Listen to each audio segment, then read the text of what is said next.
இன்னைக்கு நம்மளுடைய டாபிக் வந்து தேவனுடைய ராஜ்யம். आज का जो टॉपिक है वो परमेश्वर का राज्य के बारे அதாவது में கிங்டம் ஆஃப் எலோஹிம். और एलोहिम का राज्य, இத பற்றி நம்ம தியானிக்க போறோம். इस विषय में हम ध्यान करेंगे. பாருங்க, ஒரு வசனத்தை வாசித்து ஆரம்பிக்கலாம். एक वचन को पढ़कर हम शुरू करेंगे. மத்தேயு 6ஆம் அதிகாரம் 10ஆம் வசனத்தை நம்ம வாசிக்கலாம். मत्ती का 6वां अध्याय उसमें 10वें वचन को पढ़ेंगे. உம்முடைய ராஜ்யம் வருவதாக, உம்முடைய சித்தம் பரமண்டலத்திலே செய்யப்படுகிறது போல பூமியிலேயும் செய்யப்படுவதாக. சரி, நம்ம ஜெபிக்கலாம். கண்களை மூடி நம்ம ஜெபிப்போம். हम आंखों को बंद करके प्रार्थना करेंगे. வானத்தையும் பூமியையும் படைத்த எங்கள் எலோஹிம் தேவனே, आकाश और पृथ्वी के निर्माण करता एलोहिम खुदा, எங்கள் எல் ஷடாய் தேவனே உம்மை துதிக்கிறோம் அப்பா. हमारे एल शडाई खुदा आपको धन्यवाद देते हैं. யெகோஷுவா மேசியா நாமத்தினாலே ஜெபிக்கிறோம். यहोशू हमेशा के नाम से हम प्रार्थना करते हैं. வாசிக்கப்பட்ட வசனத்திலிருந்து எங்களோடு பேசுங்க. पढ़े गए वचन के द्वारा हमसे बात कीजिए எங்க प्रभु. இரண்டு பேரையும் உம்முடைய இரத்தத்துக்குள்ளாக மறைத்து और हम दोनों को आपके लहू के अंदर छिपाकर உம்முடைய கர்த்தாவே உம்மை நீர் வெளிப்படுத்தி தாரும். आप अपने आप को प्रकट करके दीजिए. நாங்கள் ஒன்றுமில்ல கர்த்தாவே, हम कुछ भी नहीं प्रभु, நாங்கள் வெறும் மண் என்கிறதை நினைவு கூறுகிறோம். हम केवल धूल है करके हम यहाँ पर याद இந்த करते हैं. மண்ணை பிசைத்து इस मिट्टी को आप पिघलाकर நீர் மனிதனாக மாற்றியிருக்கிறீர். आपने मनुष्य का रूप दिया है அந்த उसे, மனிதனுடைய நாசிலை சுவாசத்தை ஊதி और उस मनुष्य के नाक में सांस को फूंक कर அவனை ஜீவாத்மாவாக்கினீர். और एक जीवन का आत्मा उसे बनाया, அந்த ஆதாமுக்கு ஒரு ராஜ்யத்தை கொடுத்தீர். और उस आदम को एक राज्य को आपने दिया. அவன் அந்த ராஜ்யத்தை இழந்து இன்னைக்கு தவித்துக் கொண்டிருக்கிறான். पर वो उसके राज्य को खोकर आज वो यहाँ वहाँ दौड़ रहा है. நாங்கள் மீண்டும் அந்த ராஜ்யத்துக்குள் போறதுக்கு हम फिर से उस राज्य के अंदर प्रवेश करने के நீர் लिए ராஜாதி ராஜாவாக இறங்கி வந்தீர். आप राजाओं का राजा बनकर उतर कर आए இந்த प्रभु, உலகத்துல ராஜாவாக பிறந்தீர். और इस संसार में राजा का रूप लेकर जन्मे आप, நீ ராஜாவாக மரித்தீர். और राजा के रूप में आपने अपने प्राण को दिया, நீ ராஜாவாக உயிர்த்தெழுந்தீர். और राजा के रूप में आप पुनरुत्थान हुए प्रभु, நீ ராஜாவாக வரப்போகிறீர். और राजा बनकर आप आने वाले हो, எங்களை இந்த ராஜ்யத்தில் சேர்த்துக் கொள்ள और आपके राज्य में मिलाने के लिए எங்களை ஒவ்வொருத்தரை தாழ்த்தி தருகிறோம் அப்பா. हम सभी को नम्र करके देते உம்முடைய हैं. நாமத்தை மகிமைப்படுத்தி தாரும். आपके नाम की महिमा हो प्रभु. யெகோஷுவா மேசியா நாமத்தில் கேட்டுக்கொள்கிறேன் ஜீவனுள்ள நல்ல பிதாவே. यहोशू हमेशा के नाम से मांगते हैं जीवित पिता. ஆமென். आमीन. உட்காரலாம். हम सब बैठेंगे. கர்த்தர் நம்மளை ஆசீர்வதிப்பாராக. परमेश्वर हमें आशीष करे. இன்னைக்கு நம்ம தேவனுடைய ராஜ்யத்தை குறித்து நம்ம பார்க்க போறோம். परमेश्वर के राज्य के विषय में हम देखेंगे. இந்த ராஜ்யம் என்றால் என்ன? ये राज्य का मतलब क्या है? நிறைய ஊழியக்காரங்க ராஜ்யத்தை பற்றி பேசுறாங்க. और बहुत से सेवक राज्य के विषय में बोलते हैं. கண்டிப்பா அந்த யூடியூப்லாம் நீங்க பாருங்க. और जरूरी है कि यूट्यूब में देखें आप. ஏன்னா அது அவ்வளவு அருமையா அவங்க வந்து ரொம்ப அருமையா அந்த செய்திகளை கொடுத்திருக்காங்க. बहुत अद्भुत तरीके से उन्होंने संदेश दिया है. நம்மளும் தேவனுடைய ராஜ்யத்தை பற்றி தான் பேச வரோம். और हम भी परमेश्वर के राज्य के विषय में बात करने आ ஆனா रहे हैं. நம்ம எபிரேய வார்த்தை வச்சு பேச போறோம். पर हम इब्रानी शब्दों को लेकर हम बोलेंगे. ஒவ்வொரு வார்த்தைக்குள்ள என்ன பொருள் அடங்கி இருக்குது, और एक एक शब्द के अंदर क्या मतलब छिपा हुआ है, அது எல்லாத்தையும் நம்ம கவனமா கவனிக்க போறோம். और उसे जो है हम ध्यान देने वाले हैं. அதுக்கு பிறகு உங்களுடைய செய்தி கொஞ்சம் வித்தியாசமா தான் இருக்கும். और उसके बाद जो संदेश आएगा वो थोड़ा अलग रहेगा. பாருங்க, இந்த வசனத்தை மீண்டும் வாசிக்கலாம். इस वचन को दोबारा पढ़ेंगे. மத்தேயு 6ஆம் அதிகாரம் 10ஆம் வசனம். मत्ती 6वां अध्याय उसमें 10वां वचन. உம்முடைய ராஜ்யம் வருவதாக, உம்முடைய சித்தம் பரமண்டலத்திலே செய்யப்படுகிறது போல பூமியிலேயும் செய்யப்படுவதாக. பாருங்க, இங்க பைபிள் சொல்லுது, यहाँ पर कलाम कहता है உம்முடைய ராஜ்யம் வருவதாக. तेरा राज्य आए. உம்முடைய ராஜ்யம் வருவதாகன்னு சொல்லி கர்த்தர் சொல்றார். और परमेश्वर कहता है कि तेरा राज्य आए. அதுக்கு எபிரேய மொழியில நீங்க பாத்தீங்கன்னா उसे हम इब्रानी रूप में देखेंगे. தாபோ மல்கோத்கா அப்படின்னு சொல்லி சொல்வாங்க. तामोद मलखोता. தாபோ அப்படின்னா ताबो का मतलब வருவதாக. आने आने तेरा राज्य आए. Let it come.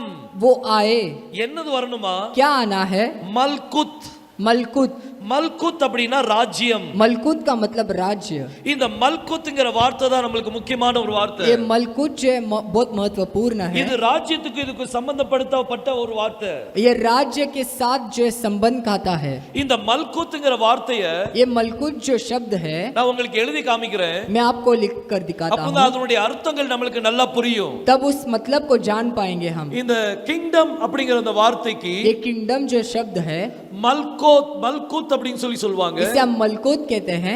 அதுல முதல் எழுத்து வந்து மெம், पहला अक्षर जो है मेम, அதுக்கு பிறகு லமட், उसके बाद लैमेड, அதுக்கு பிறகு காஃப், उसके बाद काफ, அப்புறம் வாவ், उसके बाद वाव அப்புறம் கடைசில தாவ். और आखिर में जो है ताव. இந்த மல்குத் அப்படினா ராஜ்யம். ये मलकुत का मतलब राज्य. இந்த மல்குத்ல ये मलकुत के अंदर இந்த முதல் 3 எழுத்து எடுத்தீங்கன்னா ये पहले 3 अक्षरों को आप लेंगे, அத மெலேக் அப்படினு சொல்லுவாங்க. उसे मेलेक कहते हैं. மெலேக் அப்படினா मेलेक का मतलब, அதுக்கு அர்த்தம் ராஜா அப்படினு சொல்லி அர்த்தம். उसका मतलब होता है राजा. இதுல அடுத்த எழுத்து என்னது? इसमें अगला अक्षर क्या है? அடுத்த எழுத்து வந்து வாவ். अगला अक्षर है वाव. அதுக்கு கடைசி எழுத்து வந்து தாவ். और आखिर में जो ताव आता है, இது வந்து தாவ். और ये जो है ताव है. தாவ் வந்து ஏன்ஷியன்ட் ஹீப்ரூல எப்படி எழுதுவாங்க? और प्राचीन हिब्रू में हम कैसे लिखते ताव को? அதுல சிலுவை சின்னத்தை போடுவாங்க.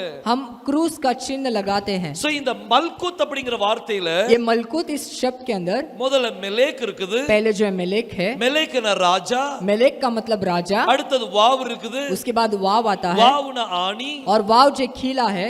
அப்புறம் தாவ் வந்து சிலுவை. और ताव जो है क्रूस है. கொஞ்சம் சிந்திச்சு பாருங்க, ராஜ்யம்னா என்ன? और राज्य को थोड़ा सा सोच कर देखिए क्या சிலுவையில் है. அடிக்கப்பட்ட ராஜா, और क्रूस पर मारा गया राजा, அவருடைய ராஜ்யம். और उसी का राज्य. நம்ம இந்த உலகத்தின் ராஜ்யத்தை ராஜாக்களை பற்றி பேச வரல. इस संसार के राजाओं के बारे में नहीं बोलते. We have come here to seek the kingdom of the king who was nailed on the cross. और हम जो है यहाँ पर क्रूस पर मारा गया राजा को खोज करने आए हैं. எந்த ராஜா சிலுவையில் நமக்காக அடிக்கப்பட்டாரோ, और जो राजा क्रूस पर मारा गया, அந்த ராஜாவுடைய ராஜ்யத்தை பற்றி பேச வந்திருக்கிறோம். उस राजा के राज्य के बारे में बोलने आए हैं. சோ கிங்டம் அப்படினு சொன்னாலே, और किंगडम जैसे बोलते हैं, இனிமே நம்ம மனசுல வரக்கூடியது என்ன வரணும்? हमारे मन में क्या आना है? எனக்காக எந்த ராஜா சிலுவையில் அடிக்கப்பட்டாரோ, मेरे लिए जो राजा क्रूस पर मारा गया, அவருடைய ராஜ்யம். उसी का राज्य. It is his kingdom. और ये उसी का राज्य இன்னைக்கு है. அவர் எப்படி இருக்கிறாரோ, और वो कैसा है, அப்படிதான் நம்மளும் இருப்போம். वैसे ही हम भी रहेंगे. அவர் சிலுவையில் அடிக்கப்பட்டார்னா, वो क्रूस पर मारा गया तो நம்ம எல்லாரும் சிலுவையில் அடிக்கப்படணும். हम सभी क्रूस पर मारे जाने நம்ம हैं. எல்லாரும் சிலுவையில் அடிக்கப்படணும். हम सब क्रूस पर मारे जाने हैं. எத்தனை பேர் சிலுவையில் அடிக்கப்படுறதுக்கு ரெடியா இருக்கீங்க? कितने लोग क्रूस पर मारे जाने के लिए तैयार हो? பவுல் சொன்னாரு, पौलुस कहता है, நான் கிறிஸ்துவுடனே கூட சிலுவையில் அறையப்பட்டேன். और मैं मसीह के साथ क्रूस पर मारा गया. பவுல் சிலுவையில் அடிக்கப்பட்டது உண்மையானால், और यदि पौलुस क्रूस पर मारा गया ये सच है तो நீங்களும் நானும் சிலுவையில் அடிக்கப்படணும். आप और मैं क्रूस पर मारा जाना है. அப்பதான் நீங்க இந்த ராஜ்யத்துக்குள்ள போக முடியும். तब भी हम परमेश्वर के राज्य के अंदर प्रवेश कर இந்த सकते हैं. ராஜ்யத்துக்குள்ள என்ட்ரி ஆறதுக்கு इस राज्य के अंदर प्रवेश करने के लिए ஒரு வாசல் இருக்கு. एक द्वार है. அந்த வாசல் வழியா தான் நீங்க உள்ள போக முடியும். उस द्वार के माध्यम से आप अंदर जा सकते हो. நீங்களும் சிலுவையோடு இணையணும். आप क्रूस के साथ जो है आपको जुड़ना है. சிலுவையில் அடிக்கப்பட்ட யெகோஷுவா கூட நீங்களும் இணையணும். और क्रूस पर मारा गया योशुआ के साथ आपको जुड़ना है. நீங்க ஜாயிண்ட் ஆகாம आप जुड़े बगैर வெளியில நின்னீங்கன்னா, बाहर यदि आप हो तो நீங்க வெறும் ராஜ்யத்தை பற்றி பேசலாம். आप केवल राज्य के विषय में बोल सकते हो, நீங்க உள்ள என்ட்ரி ஆக முடியாது. पर आप अंदर प्रवेश नहीं हो सकते. பாருங்க, பைபிள் சொல்லுது, देखिए कलाम कहता है, எபிரேயருக்கு எழுதின நிருபம் 10ஆம் அதிகாரம், और इब्रानी का किताब जो है 10वां अध्याय, அதுல 19ஆம் வசனத்தை வாசிக்கலாம். उसमें 19 को पढ़ेंगे. ஆகையால் சகோதரரே, நாம் பரிசுத்த ஸ்தலத்தில் பிரவேசிப்பதற்கு இயேசுவானவர் தமது மாம்சமாகிய திரையின் வழியாய் புதிதும் ஜீவனுமான மார்க்கத்தை நமக்கு உண்டு பண்ணினபடியால் ஒரு புதிதான மார்க்கத்தை உண்டு பண்ணியிருக்கிறார். एक नए मार्ग को उसने तैयार किया है. யெகோஷுவா என்ன செய்தாரா? यहोशुआ ने क्या किया? ஒரு நியூ வே கர்த்தர் வெளியே கர்த்தர் திறந்து வச்சிருக்கிறார். और एक नए मार्ग को उसने खोल कर रखा है. அவருடைய சரீரத்தின் வழியாக திறந்திருக்கிறார். और उसके शरीर के द्वारा उसने उसे किया है. இது எங்க திறக்கப்பட்டது? ये यहाँ पर कहाँ पर खुला गया? சிலுவையில திறக்கப்பட்டது. क्रूस पर खुला गया है So वो. whose kingdom is this? और ये किसका किंगडम, किसका राज्य है? This kingdom is of the king who was nailed on the cross. और ये जो है परमेश्वर का राज्य है जो क्रूस पर मारा गया है. இன்னைக்கு நம்ம யெகோஷுவா சிலுவையில் அடிக்கப்பட்டார். आज अपना यहोशुआ क्रूस पर मारा गया. அவருடைய ராஜ்யத்தின் பிள்ளைகள் நம்ம. और उसके राज्य के बच्चे हम हैं. நம்மளும் அந்த சிலுவையோடு கூட இணையணும். हमें भी उस क्रूस के साथ जुड़ना है. இணைய வேண்டாமா? जुड़ना है या नहीं? இங்கிருந்து போகும்போது இணைக்க தான் செய்யணும். और यहाँ से लौटते समय जुड़ा हुआ ही रहना है. ஒரு ஊழியக்காரனுடைய வேலை என்னன்னா, एक सेवक का काम क्या है? அவங்களை யெகோஷுவா சிலுவையோடு இணைக்கணும். और उन्हें योशुआ पर जो யோசுவாவோடு கூட योशुआ के साथ நம்மள அந்த சிலுவையோடு இணைக்கணும். हमें जो उस क्रूस पर जोड़ना है அதுதான் ஒவ்வொரு ஊழியக்காரனுடைய வேலை. और वही हर एक सेवक का काम है। இன்னைக்கு இங்க போறதுக்கு போது और यहाँ से आज जाते समय இங்க அங்க உள்ள வரும்போது நீங்களா வந்தீங்க. और अंदर आते समय आप बनकर आए, ஆனா போகும்போது पर जाते समय இனி நான் இல்ல, अब से मैं नहीं அவரே ஜீவிக்கிறார். और वही जीवित है। இனி நான் இல்லன்னு சொல்லணும். अब से मैं नहीं ऐसे कहना है। Hallelujah hallelujah. பாருங்க இந்த ராஜ்யம் யாரை பற்றினது அப்படினா ये राज्य किसके बारे में है? சிலுவையில் அடிக்கப்பட்ட அந்த ராஜாவை பற்றினது. क्रूस पर मारा गया उस राजा के बारे அந்த में ராஜா है। யார்? और वो राजा कौन है? நம்ம ராஜா அவர் பிறக்கும் போது ராஜா தான். वो जन्म लेते समय भी राजा था। பாருங்க மத்தேயு 1ஆம் அதிகாரம் और मत्ती का पहला अध्याय அதுல 21ஆம் வசனத்தை வாசிக்கலாம். उसमें 21वें वचन को पढ़ेंगे। அவள் ஒரு குமாரனை பெறுவாள், அவருக்கு இயேசு என்று பெயரிடுவாயாக. ஏனெனில் அவர் தமது ஜனங்களின் பாவங்களை நீக்கி அவர்களை இரட்சிப்பார் என்றான். பாருங்க ஒரு தூதன் இங்க யோசேப்பிட்ட சொல்றார், और एक दूत जो यूसुफ से कहता है அவள் ஒரு குமாரனை பெறுவாள், वो एक पुत्र जनेगी அவருக்கு யெகோஷுவா என்று பெயரிடு. और उसका नाम यहोशुआ रखना। நம்ம தமிழ்ல இயேசு கொடுத்திருக்கோம், हम तमिल में यीशु दिया இங்கிலீஷ்ல रहेगा ஜீசஸ் கொடுத்திருக்குது, और अंग्रेजी में जीसस करके दिया है அரபில ஈசான் கொடுத்திருக்கோம், और अरबी में जो ईसा दिया है அசாமி ஜனங்கள் வந்து ஜெசுன்னு சொல்லுவாங்க. और असम के लोग जो जेसु कहते हैं। ஒவ்வொரு மொழியிலும் வித்தியாசமா இருக்கும். हर भाषा में जो अलग अलग होगा। ஆனா நம்ம ராஜாவுடைய முழு பேர் என்ன? पर उस राजा का पूरा नाम क्या है? நம்ம ராஜாவுடைய முழு பேர் யெகோஷுவா. और अपने राजा का पूरा नाम यहोशुआ है। அவர் பிறந்து கொஞ்ச நாள்ல और जन्म लेते थोड़े दिन में 3 சாஸ்திரிகள் வந்தாங்க. और 3 शास्त्री आए वहाँ पर। கொஞ்ச பேர் அது 3ஆ 4ஆன்னு தெரியாது. वो 3 या 4 पता नहीं। அவங்க 3 gift கொண்டு வந்தனால 3 நம்ம நினைக்கிறோம். और 3 तोहफा लेकर आए करके हम सोचते அங்க हैं। சாஸ்திரிகள் வந்தாங்க. वहाँ पर शास्त्री आते हैं வந்த உடனே ஒரு சின்ன குழப்பம் பண்ணாங்க. और आते ही थोड़ा सा उन्होंने गड़बड़ी उत्पन्न की। யெகோஷுவா அந்த பெத்லெஹேம்ல பிறந்தார். और यहोशुआ बेतलेहम में जन्मा। அந்த ஜனங்களுக்கு தெரியல அவர் யாருன்னு. और वहाँ के लोग नहीं जानते वो कौन है। யூதர்களுக்கு தெரியல அவர் யாருன்னு தெரியல. और यहूदी नहीं जानते थे कि वो कौन था। ஆனா சாஸ்திரிகள் பிரஜாதியில் உள்ள சாஸ்திரிகள் पर अन्य जात के बीच में 2 शास्त्री थे। அவங்க இந்த 2 வருஷமா நடந்து வந்து और वो चल कर आकर வந்து எருசலேம் வந்து நின்னுட்டு கேக்குறாங்க, और यरूशलेम में आते ही वो कहते हैं யூதருக்கு ராஜாவா பிறந்திருக்கிறவர் எங்கே? और यहूदियों का जो राजा जन्मा है वो कहाँ पर है? அங்க யூதர்களுக்கு தெரியல ராஜா பிறந்திருக்காரா. और यहूदी नहीं जानते कि राजा वहाँ पर जन्मा है। எங்களுக்கு ராஜா பிறந்திருக்காரா. हमारे लिए एक राजा जन्मा है क्या? யூதர்களுக்கு புரியல. और यहूदी नहीं जान पाए। the gentile came to know. पर वहाँ पर जो अन्य जात थे वो जानने में आया। பிரஜாதிகளுக்கு தெரிய வந்தது. और अन्य जात वो जान लिए। அவங்களுக்கு தெரிஞ்சது ஒரு ராஜா பிறந்திருக்கிறார். और वो जान लिए कि एक राजा वहाँ पर जन्मा இவங்க है। தேடி வந்தாங்க. और ये खोज कर आए। ஆரம்பத்துல எது நடந்ததோ और शुरुआत में जो हुआ அதுதான் இப்பவும் நடக்கும். और वही आज भी होगा। பிரஜாதிகள் ராஜாவை தேடுவாங்க. और अन्य जात जो है राजा की खोज करेंगे। எந்த ராஜாவை தேடுவாங்க? और कौन से राजा को खोजेंगे? சிலுவையில் அடிக்கப்பட்ட ராஜாவை தேடுவார்கள். और क्रूस पर जो मारा गया उस राजा को அன்னைக்கு அவங்க ढूंढेंगे। தேடி வந்தாங்க. और उन दिनों में ढूंढ कर आए। கடைசில யூதர்கள் என்ன செய்தாங்கன்னா, और आखिर में यहूदियों ने क्या किया?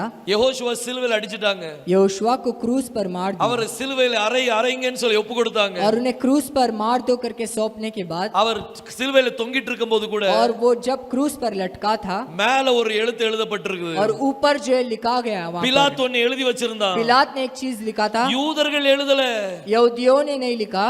ஒரு பிரஜாதியான் எழுதி வைக்கிறான். एक अन्य जात वहाँ पर लिखता இவர் है, யூதர்களுடைய ராஜா. ये यहूदियों का राजा है। நசரேனாகிய யோசுவா யூதரினுடைய ராஜா. और नाजरे यहोशुआ यहूदियों का राजा। யூதர்கள்லாம் சொன்னாங்க, सारे यहूदियों ने कहा அவர் எங்களுடைய ராஜா இல்ல. वो हमारे राजा नहीं। ஆனா பிலாத்து சொன்னா, पर पिलात ने कहा, நான் எழுதுனது मैंने जो लिखा है वो लिख दिया। உங்களுக்கு ராஜா இல்லாட்டி எங்களுக்கு ராஜா. आप लोगों के लिए राजा नहीं पर हमारे लिए वो இந்த राजा है। சிலுவையில எந்த ராஜா சிலுவையில் அடிக்கப்பட்டாரோ जो राजा क्रूस पर मारा गया அந்த ராஜாவுடைய ராஜ்யத்தை பற்றி பேச போறோம். நம்ம उस राजा के राज्य के विषय में हम बोलने वाले நம்ம हैं। சாதாரணமான ஜனங்கள் இல்ல. हम साधारण लोग नहीं। இப்போ உங்களுக்கு ஒரு கிளியர் பிக்சர் வந்திருக்கும். एक अच्छा सा आपको एक चित्र मिला होगा। கிங்டம் அப்படி சொன்னாலே किंगडम जैसे बोलते हैं, இந்த உலகத்தில் உள்ள கிங்டம் கிடையாது. इस संसार का राज्य नहीं। எங்க வேலை பாக்குறீங்க? कहाँ पर आप काम करते हो? யூகேல இருக்கேன் பிரதர். हम यूके में है भाई. யூகேல என்னது? और यूके में आप क्या हो? United kingdom. United kingdom. ஆனா எங்க இதுல யுனைடெட் கிடையாது, ஒரே கிங்டம் தான். और यहाँ पर यूनाइटेड नहीं, यहाँ पर केवल एक ही किंगडम है. நம்ம இதுல யுனைடெட் ஒண்ணு இல்ல. यहाँ पर यूनाइटेड ऐसा कुछ There is नहीं. only one kingdom. वहाँ पर केवल एक ही राज्य है. And that kingdom is of the king who is nailed on the cross. और वो जो है राज्य वो क्रूस पर मारा गया राजा का ஒரே है. ஒரு ராஜ்யம் தான் இருக்குது. केवल एक ही राज्य है. பல ராஜ்யங்கள் கிடையாது. भिन्न भिन्न राज्य नहीं. இன்னைக்கும் நிறைய கிங்டம்ஸ் இருக்குது. आज भी बहुत से राज्य है. நிறைய பேர் ராஜா அப்படி சொல்லப்படுற நிறைய பேர் இருக்காங்க. और राजा कहलाने वाले बहुत से हैं. ஆனா கிங்டம் அப்படி சொன்னாலே पर राज्य ऐसे बोलते ही இந்த பேர் எப்போ வந்துச்சு? ये नाम कब आया? ஆதியாமத்திலே வந்துட்டு. ये उत्पत्ति में आ चुका था. அப்ப இந்த ஆதியாமத்துல வந்த இந்த பேரு और उत्पत्ति में जब नाम आया it was carrying a prophecy. और वो एक भविष्यवाणी को उठा रहा था. இது ஒரு தீர்க்க தரிசனத்தை சுமந்து கொண்டிருந்தது. एक भविष्यवाणी को वो उठा रहा था. இந்த தீர்க்க தரிசனம் எப்ப நிறைவேறிச்சு? और ये भविष्यवाणी कब पूरा हुआ? when Joshua was nailed on the cross. और जब क्रूस पर वो खीले से मारे गए அப்போ இந்த பேருடைய அர்த்தம் அந்த prophecy அங்க நிறைவேறிச்சு. उस नाम के अंदर की भविष्यवाणी पूरा हुआ. ஒவ்வொரு வார்த்தைக்குள்ளும் தீர்க்க தரிசனம் இருக்குது. हर एक शब्द के अंदर भविष्यवाणी है. இந்த 4 நாளும் தீர்க்க தரிசனமா தான் பார்க்க போறோம். और ये 4 दिन जो है भविष्यवाणी के रूप में हम நிறைய देखने वाले பேருக்கு हैं. விதவிதமான தீர்க்க தரிசன வரங்கள் உண்டு. और बहुत से लोगों को भिन्न भिन्न प्रकार का भविष्यवाणी का वरदान ஒரு होगा. சிலவங்க ஒரு நம்மளுடைய ஃபியூச்சரை பத்தி சொல்லுவாங்க. कुछ लोग अपने भविष्य के बारे में बताते हैं. ஒரு சிலர் நடந்ததெல்லாம் சொல்லுவாங்க. और कुछ लोग जो बीता हुआ है उन चीजों के बारे में ஆனா बताते हैं. நம்ம ஏதோ ப்ராஃபஸியா பார்க்கறோம்னா पर हम किस चीज को भविष्यवाणी के रूप में தேவனுடைய देखेंगे? ஒவ்வொரு வார்த்தையும் நம்ம ப்ராஃபஸியா பார்க்க போறோம். परमेश्वर का हर एक शब्द को हम भविष्यवाणी के रूप में Every देखेंगे. word is a prophetical word. और हर शब्द जो है वो एक भविष्यवाणी का शब्द है. இந்த கிங்டம்க்கு ஹீப்ரூல மல்குத் அப்படினு சொல்லுவாங்க. इस किंगडम को हम हिब्रू में मलकूत कहते हैं. அந்த மல்குத்ல ஒரு அருமையான டீகோடிங் இருக்குது. और मलकूत के अंदर एक अद्भुत डिकोडिंग है. இந்த 5 எழுத்துக்குள்ள ये पांचों शब्दों के अंदर சிலுவையில் அடிக்கப்பட்ட அந்த ராஜாவை குறித்தான ஒரு டீகோடிங். और क्रूस पर मारा गया उस राजा के बारे में वो डिकोडिंग சோ है. இனிமே எப்போ ராஜ்யம் அப்படினு வந்தாலே और राज्य जब भी आएगा इसके बाद இந்த உலகத்தினுடைய ராஜ்யம் அல்ல, इस संसार का राज्य नहीं, தேவனுடைய वो ராஜ்யம். परमेश्वर का राज्य